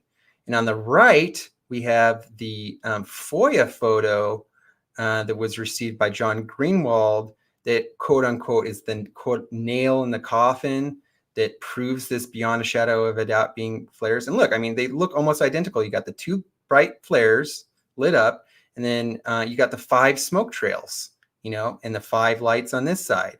I mean, and the idea is that, we know that the FOIA photos were taken 17 miles away at the training village, looking in the direction of Camp Wilson. So the theory that's being positioned by most people, the skeptics, are saying somewhere midpoint between Camp Wilson and the training village, 5 flares were launched. And that was the 5 lights being observed from both locations from different angles. But the two loom rounds, these 2 mortar launched loom rounds, we know that was launched from Camp Wilson, according to the witnesses. So you're talking about what do you think the range on a loom round, a mortar launched loom round is, Kreider? Hey, so what exactly do you mean by range? Like the range that it's able to be visible? I know. I said the range from where it's fired from. How far? Say you're launching the flares from a certain. If it's location, an artillery piece, how if far it's, away will it go? I mean, it depends on the piece, and it depends on the charge that they use. If it's like maximum charge for, let's say, like an 80 millimeter mortar, I think it's around 8 miles, but I can't be for sure. But I know for a fact that like for a 105, that's for an HE. That's for an HE round. We're talking about flares type of charge. I mean, it's the same. Well, I mean, if you're firing an HE round, if you're firing in a loom round, away. If you're firing in, I mean, it's the same. It's like you set the timer, the fuse timer, and that's like how you set when the flare deploys. You know, like when the loom round, breaks apart and deploys the parachute. That's just the timer. The round goes the same distance, whether it's an loom round or whether it's an HE round or whether it's a Willie P smoke round or, like there's no difference in that as far as the range. That's all due to like the charge, the, propellant and, the piece that is shooting it. For let's say if you're shooting a 105 millimeter artillery piece, or, also I think 120 millimeter has the same type of range, maybe a little bit more. It's like 16 miles. And you can go a little bit farther if you have a round that is assisted by like a firing rocket. Like if you have a rocket propelled round, there are those types of rounds. They're called wrap rounds. It's a round that is assisted by a rocket, propelled on top of the propellant. That can go farther, but 16 rounds. Yeah. And then for a 155 artillery piece, it's around, I want to say 40 miles. But no, you're not getting like 40 a mortar. miles on I would assume. Mortar. Yeah, absolutely. Yeah, absolutely, dude. Well, my point is that I'll find something to back me up here. With the I asked ChatGPT and it said 9 miles, depending on just like what you said, the propellant used. Well, that's for a mortar shell. That's a 105 millimeter artillery. Yeah, but it depends on there's a big difference between an HE round versus a parachute flare round. So an No, HE. there isn't. No, there isn't. Are you telling me that they're the same? Because they're not. Because you launch, for one, the purpose is completely different purposes. The flares are designed to illuminate the battlefield. The HE rounds are supposed to land on target and cause damage. So, and you're having a trajectory where you're going fully up and then fully down for an HE round, whereas it's the same propellant. Like it's the exact same propellant. Well, it's the same propellant, but the purpose of a mortar launch flare is to illuminate the battlefield. You're not going to want to illuminate it, miles away. You're going to want, So I guess we're kind of so a 155 round goes 24 miles, and that's like for the Excalibur 155. And then if you have a special type of round that is assisted by a rocket, that can go farther than that, but it's 24 round. So it's 24 miles for the 155 round, and it's the same thing. Like it doesn't matter whether it's an HE round or whether it's an explosive round or whether it's an illumination round. It's the same. It's the same bottom part. Like it's the same. It's the exact same like propelling, part of the round, because like you take the round, or you take like whether it's like an HE or whether it's an illumination, that's like the top part that has the fuse and everything, and then the bottom part is just a canister filled with a bunch of like bags of like gunpowder propellant, and it's the same thing whether it's an illum round or whether it's an HE round. There's no difference in that bottom part.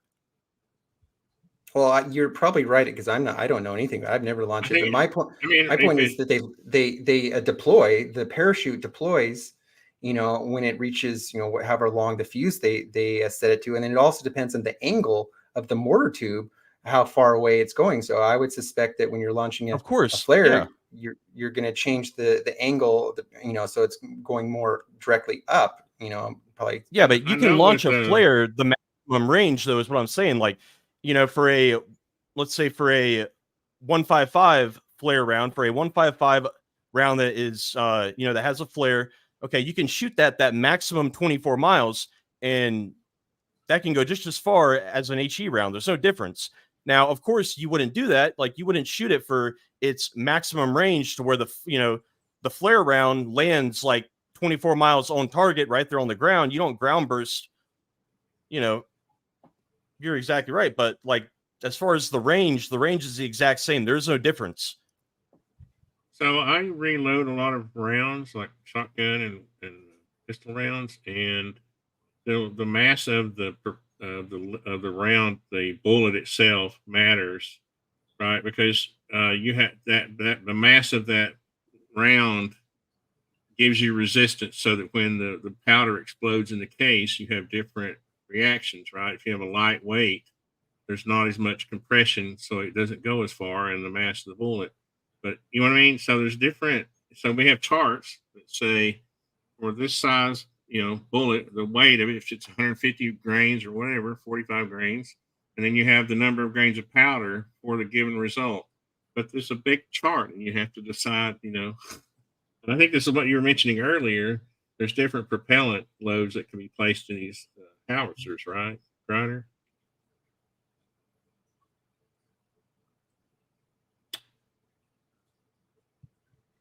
Okay.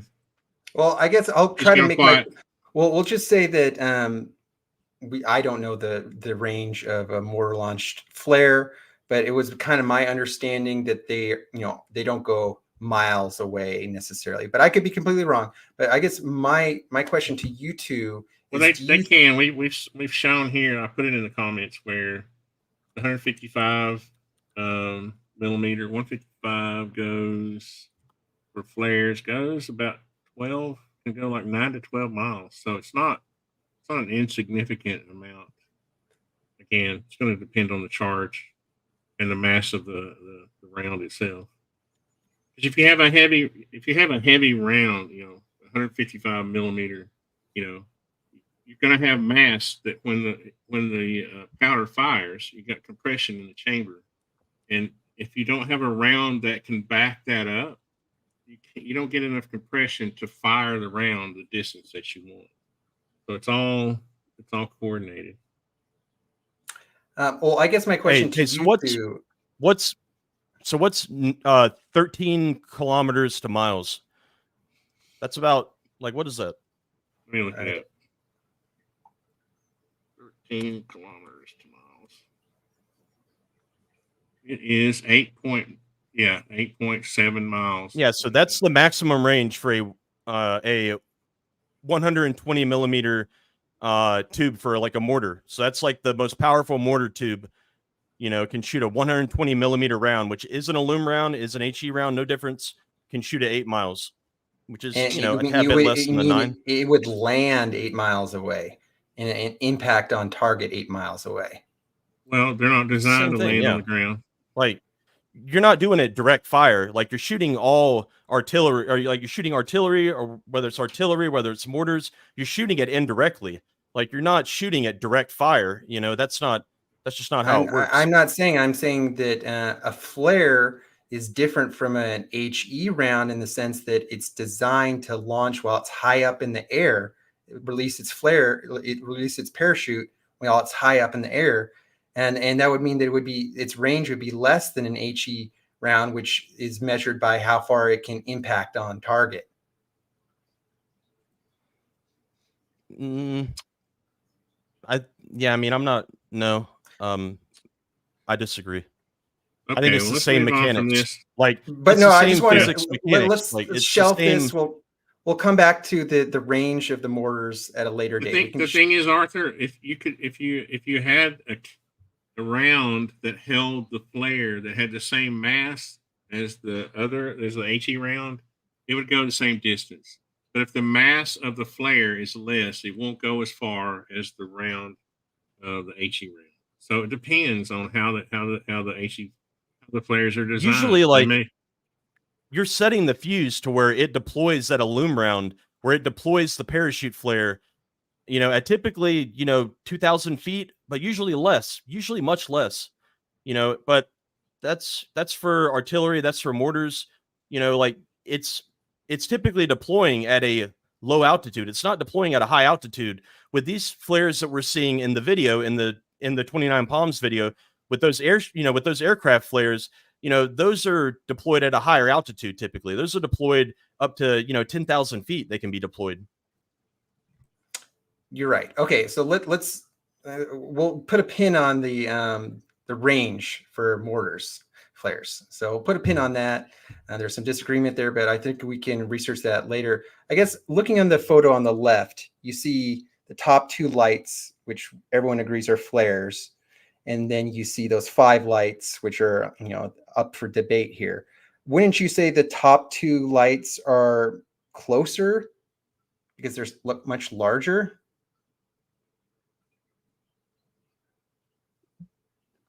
Yeah, sure. Yeah, but Okay. I mean, how close is this photo being taken? This photo is being taken a lot closer because you can see the smoke trails, right? Like No, this no, isn't taken by the there's 2 Marines. photos. I'm sorry, there might be some confusion. These are 2 photos. So the one on the left was captured by the witnesses, and this is a still from a video. The one on the right, it was an official FOIA photo released through John Greenwald's FOIA request. And John Greenwald and most everyone else are saying that this is the same event being witnessed from 2 different angles, right? That's their main point, that this is the same event being witnessed. You got the people at the Camp Wilson on the left, and then you got the people 17 miles away at the training village on the right. That's where that camera was set up. And they're saying that this was some point midway that it was witnessed from 2 different opposing angles.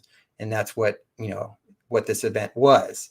But I make a point that if we're dealing with mortar launch flares, these two lights, they're clearly flares on both photos. Wouldn't you assume that to me, the photo on the right, the FOIA photo, it shows a lot more, high definition clarity. And I would say that's much closer up than the one on the left, which seems kind of blurry and further away. Would you kind of agree with that? I agree with that. Yeah.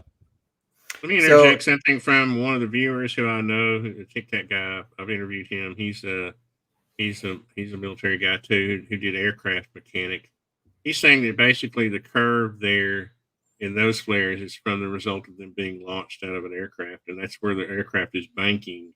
And that's what causes the flare to have that smoke trail to have the curve in it. I mean, that looks like an artillery, or like that looks like an indirect fire launched flare to me. Okay, but if he's saying that it looks like an aircraft, then okay. I mean, then no, it's just his input. I'm just trying to let some. I'm Yeah. just trying to have some input from the audience. Yeah. I mean, I absolutely could be wrong, but every time that I've seen those distinct smoke trails like that, it's always been, some type of indirect fire where it had some type of propellant that was involved. Because the thing about like an aircraft drop flare is that it's not propelled into place. There's no propellant involved. The only burn off is from the flares, and that's, you can't really see that, unless really you're at close range. But it's, I mean, I don't know. I mean, maybe it could be like, maybe that could be it. Yeah. Aren't they shot out of a tube from the aircraft? They're shot out of a tube from a helicopter, and also, yeah, I mean, they can be from an aircraft, but they can also be dropped out. But I think the ones in question, the ones that are alleged to have been used at the 29 Palms, they were fired from a helicopter. Yeah. Okay. So I think, yeah, those would be, yeah. I mean, I don't know. I mean, that's but up I for guess my debate question whether to it's both aircraft of you or... is, do you think these are the same event? These 2 photos? Yeah, I mean, they look pretty similar. Are they not? Let me ask you something, Arthur. Why were there? You said something that kind of piqued my interest. You said there were cameras set up at different angles. How didn't we know they weren't testing a new type of flare or something? What do you mean there were cameras set up? Do they always set cameras up, Grider, for every event? I don't know. I mean, people have cameras, I don't know. There was a alleged to have been a exercise occurring 17 miles away from the base training village. And there was, a Marine cameraman that's where we get all these FOIA photos from, is from a Marine cameraman who had a professional cameraman with an SLR camera. So in that sense, they had cameras set up because they had a cameraman, but the photos and videos captured by the witnesses at Camp Wilson were cell phone cameras. So they were just reacting. You can definitely tell the difference, I think. Yeah. But I would say that my theory along these two mortar launch flares is that I guess I could be wrong, but my theory is that if they were launched from Camp Wilson, you were talking about maybe 2 or 3 miles distance away from Camp Wilson that these two flares were.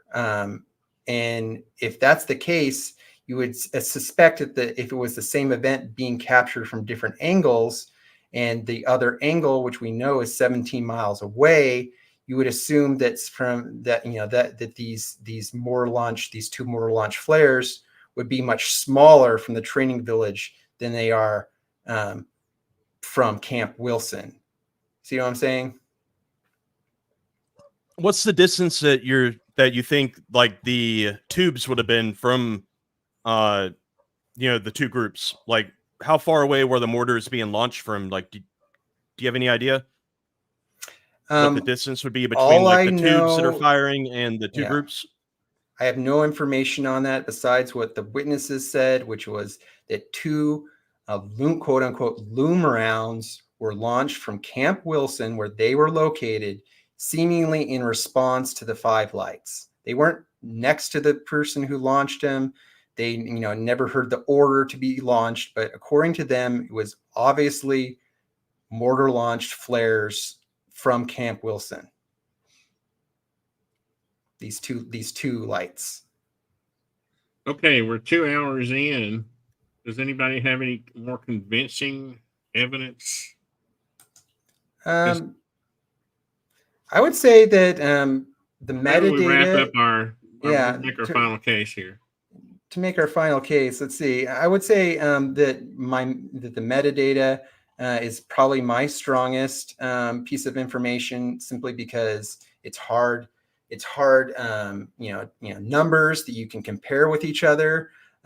So it demonstrates that these weren't the same event captured from 2 angles because the times don't match up. The flares burnt out in the FOIA photos versus the iPhone photos clearly show them still illuminated at a much later time point. So that proves to me that they weren't the same event captured from 2 angles.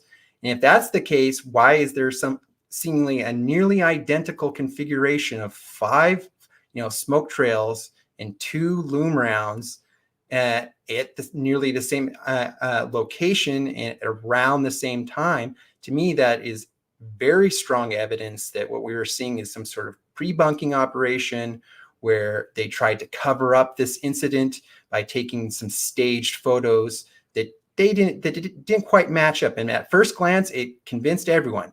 But if you dig in and look at the nitty-gritty details like I did, the proof is in the numbers. The proof is in the metadata that this was not the same event. So that's my and your final case there, Grouter. I mean, my main points is that I provided a video that shows basically an almost identical deployment of flares where they're ejected pyrotechnically from the storage canisters that are also the ejection chambers. You can clearly see where there's the sparks, the pulses of light, that surround the deployment of the flares, where the flares ignite. You can see the same type of sparks, in both the 29 Palms video and in the video that I showed from Nellis. The colors are similar. The fact that there's no footage, longer than 6 minutes. And really, is there any footage, like continuous footage longer than 20, 30 seconds? No, and according to the witnesses, that's a result of them switching from video and switching to low light photos. So so that's the explanation for why there's shorter videos rather than a long continuous video. But this is the disease. So in here's the thing, it's like, ufology. here's the thing, like, here's the way that I look at it, is that I would be extremely suspicious of any videos that have orbs or any type of, bright circular object, especially if they're in pairs or in sets of 5, if they are flickering. I know there's some specific words, some technical scientific term for the flickering, the flame flickering, but if it's flickering like a lantern, if they may not look like they're falling very fast. They may not look like they're falling at all. They may look like they're hovering. And actually, I have a document that I haven't shown, but I can share right now. If not, I'll post it on my Twitter for those of you that are listening and want to check it out. It's a document where they were doing testing on hovering flares back in the 60s, back in 65. They did a test on hovering flares to test the feasibility to see if a flare that was hovering at a specific altitude provided more ground illumination compared to one that was, slowly, one that was slowly falling at a normal descending rate, back then it was 7 feet per minute. Back then it was 7 feet per minute. And now it's down to 4. And that's almost indistinguishable at a distance of, you said 17 miles, right? Was how far away the main group of Marines were?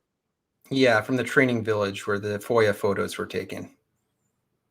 Yeah, man, that's like, I mean, you wouldn't be able to tell, in a 30-second video, that the flares would look like they were hovering, because that is such a slow descent rate. And also, I think that the fact that they were deployed over a mountain has to factor into it, because the way that wind goes over a mountain, what was the wind speed that day?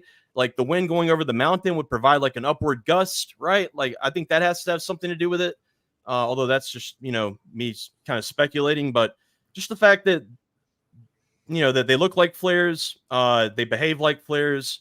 And that's my case. But, and also, one thing is that Jeremy Corbell came out and said that they're most likely flares. He never said that. And if you guys want to say that, which I think is an ugly rumor, you got to show where he said that and send it to me. I think they give me a second. I'm going to read it out loud. I think what it was they got a lot of pushback, Arthur, and they made a video sometime later. And maybe it was just a little segment in one of their shows where they insinuated that maybe it wasn't UAP. So, well, you guys are going to have to show that to me, because I think that's a rumor. Here's the exact quote. Injected. All right. So here's the exact quote, and it was from, dang it, I forgot the source. I'll find the source after I read it. So he says, "I am very happy that the new information has emerged, which may help provide answers that the eyewitnesses have been searching for. Similar to any unsolved investigation, be it concerning UAP or otherwise, it is an ongoing process wherein one can anticipate the unveiling of new information, leading us closer to comprehensive answers. This is precisely why we made the decision to share this case with the public and actively pursue additional information to crack it wide open. At first glance, the lights did appear to show a craft, but the newfound information appears highly compelling, pointing towards flares as the most plausible explanation. However, just like the U.S. government's own investigation into UAPs, it is imperative for us to meticulously scrutinize the evidence and arrive at a definitive conclusion before relegating UAP to a non-UAP status." That's it's kind of on the nose, No, he did not say that. He admitted that he made a mistake and that it's not a UAP and that it was. So that he you read it, and he can speak for himself. But I would say that quote unquote evidence that proved him wrong, quote unquote, was all this FOIA bullshit, which I'm saying I have proof was staged and is part of a deception operation. So this staged, all right. So this amazing data that quote unquote debunks this case is bullshit. It was staged.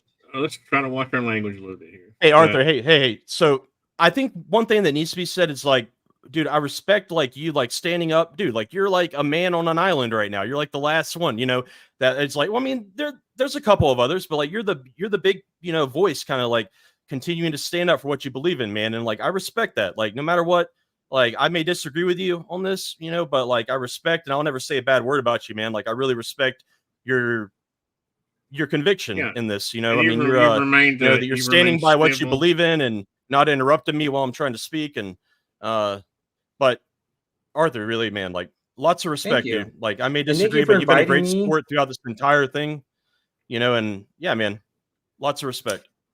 And I would just finish off by, I highly encourage everyone to listen to the 5 witnesses, listen to their testimony. Most people find that to be the most compelling evidence. If you don't want to dig into all the nitty-gritty details like I did, maybe just listen to the witnesses and make up your mind from them. Witness testimony is infallible. I mean, it's, you know, it's like, it's not the best, but I agree with, you know, I understand what you're saying. And I, trust me, like, I would be the last person to call like a fellow veteran, a fellow person who served, you know, a liar. Like, that's the last thing that I'm saying. I'm just saying that sometimes, you know, it's harmless to kind of go with, you know, to have some fun, you know, to let a situation go where, you know, go where it goes, and kind of, you know, if there's no harm, there's no foul. You know, that's the way I see it, is that these guys were just having fun. They let a situation kind of blow up into this media thing, and it was enjoyable and it was exciting. And I don't blame them at all for allowing it to become what it became. I mean, I actually don't even blame Corbell. I mean, I like Corbell. I like Knapp. You know, like, I like Corbell and Knapp. I'm not a big fan of most of their cases, as in I don't believe, you know, a lot of their, like, the jellyfish and all that. But the way that they present cases, I think, is great for the community. I think they're doing a great service, and I look forward to the next case that they bring to the community. But this one is, you know, something that I just, yeah, I wish I could get on board with, you know, but it's just, it's so obvious to me that it's flares. But then again, you know, I've thought that things were obvious before, you know, and it turned out that I was wrong. So, you know, maybe I'll be proved wrong one day.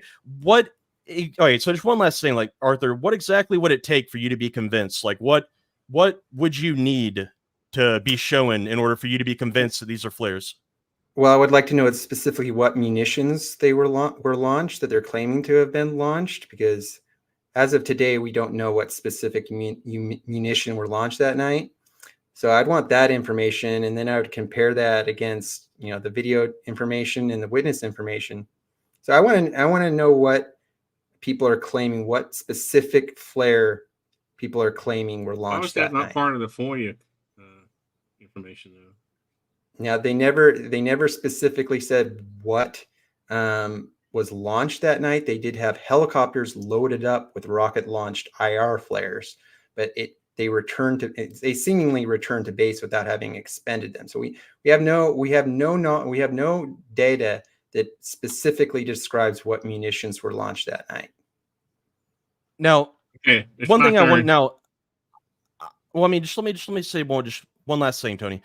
Okay. So, I told you that I was not going to, like, say that all of the evidence that I presented tonight was going to be from my own mind, my own original research. I didn't even look at Mick West stuff, but unfortunately, somebody sent me a Mick West picture that he did like 2 hours before we started, and I took a look at it. But it was the only Mick West thing that I took a look at. I promise that everything that I've been saying tonight is my own original thoughts. But now that, you know, we're at the end, what do you think? Somebody sent me a picture where he had taken one of the pictures from the FOIA request and kind of like flipped it and superimposed it onto one of the pictures that was taken by the Marines. And it looked like it was a pretty good match. Like, what are your thoughts on that? Or maybe it was Greenwald. I mean, I can't recall. Like, I think it was Mick West that tweeted it out. That was what initially, quote unquote, debunked this whole case. That came out within 24 hours, mind you. So right off the bat, Mick West was pumping out this video where they, you know, took the FOIA photo, flipped it, you know, and then transposed it over the other video, seemingly, quote unquote, a perfect match. So that's the perfect match trick that I think Mick West uses. And I would just say that all those photos from FOIA and from the government are suspect due to the metadata issue. So I would say that if it was a perfect match, it was because that was by design, because they staged an event later, filmed it in preparation for this case going public. That's a great defense. That's like impossible for me to argue against. So like, I salute you, man. I call it the Bob Lazar defense, you know, where it's like any evidence But I have evidence that like proves, you know, the the theory meta, wrong. the Yeah, metadata, it's like, the metadata proves my point. The hard numbers, the hard facts, the times. I hear you. All Okay. right, let's hear what Tony's got to say. Tony, Think about this scenario. Okay, you have well, first of all, you have to be suspect of why it was taken to Jeremy Corbell. Why was this not released on just by individuals on social media? Why was this a coordinated release? You got a bunch of Marines. They happen to take some video of one perspective of some flares. Somebody goes to Jeremy, says, "Hey, look, this is a great case. Let's put this out there." Then they're asked for a statement, and Susan Go is the one that responds. And I just think it's a great little UAP case. It's just another case in the slow drip of cases that we still don't have any solid evidence for. So I don't know what you think about that, Arthur. I mean, we don't really have any solid evidence of anything. We don't have any evidence. I mean, no offense to you, but you could have provided evidence of the. Well, you wouldn't let me play the videos for one. I think that's the strongest evidence. Okay, yeah. Well, yeah, okay. Thanks, Tony, for that. By the way, man, I appreciate that. You know, that really helped me out. Well, I mean, you all are That was a you all are conspiracy, welcome. by the way. You all are welcome to go to your YouTube channels and play copyrighted material if you want to. Okay, we talked about the show rules before in advance, and if you want to go over those and hash those out again in public, that's fine. But I'm a big, check I'm a out staunch. Weaponized podcast, Jeremy Corbell and George Knapp. Yep. About directly responding to the Susan Go Jeremy Corbell connection, I don't know. I mean, are you kind of suggesting that Susan Go and Corbell are working together, or what, Tony? Come on, Arthur. There's a whole group of people working on this issue. Okay, you got Lou Elizondo, Chris Mellon, all of the pilots that have come forward, TTSA. This is a concerted effort. Why do you think they created the Soul Foundation? It's just that's the kind of thing I'd like to see you investigate, because you're a smart guy, and I'd like to see you look at that. These are obviously That's one thing that I am investigating. Yeah. So am I. Okay. Well, what do you need? Yeah, to do to Arthur, show man. them I that? mean, we definitely should work on that. Yeah, like there's this website called it's called the littlesis.org project, and it's like mapping, it's creating like mind maps, network maps of like influence and power and stuff like that. And I got on board. Now I'm like an official editor, and it's super easy. You just submit a request, but now I can go in and I can create, different entities that are brand new, and different whether it be like an organization or a person or a cause or a nonprofit, and I'm starting to map out the Soul Foundation and the way that it's interconnected, all through like the DoD and everything. I would love to have you on board with that. It's basically spending a lot of time like looking at like financial statements and stuff like that. I think the Soul Foundation has yet to file like any paperwork with any nonprofit paperwork, financial statements, but they should be filing one soon for this year, and then that should provide us with a lot of information. But yeah, man, we'll talk about it more after. Okay. Well, we're over 2 hours, and I appreciate you guys. I hope we can get together again sometime. And thanks a lot. And I'm just going to take some questions from the audience, but I think I honestly need to get to bed. It's really late, and but I appreciate everybody. You don't have any closing words? Not related to this, but just say goodbye to everybody. Thank you, everyone, for patience and examining my evidence. And I appreciate Tony's audience, and I appreciate Tony and Greider. Yeah, same here. I appreciate everybody. Thanks. It was a good time. All right, thanks, guys.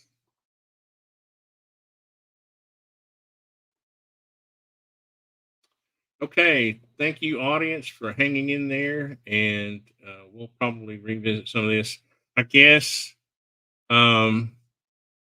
I'm disappointed that this was dragged out into the public where I had asked to limit copyrighted material. And this is I've been on YouTube for 18 years, and I respect that other people's content, the work they go through to publish it. And I had asked ahead of time, and to hear the complaints about not being able to show that was disappointing. And so they are welcome to go on their channels and further that and take that evidence there. So I challenge everybody on YouTube to create your own content. Okay. It's just the fair way. And I think it's just the honest way. And it's if you're going to have a channel, you're going to have to put work in. And that's what I think. So I appreciate everybody for watching, and we will see you next time. And here we go. What you are about to see is a real life story. The accounts have gone into great detail to give each side's version of this, an exclusive one, we understand. One of the most talked about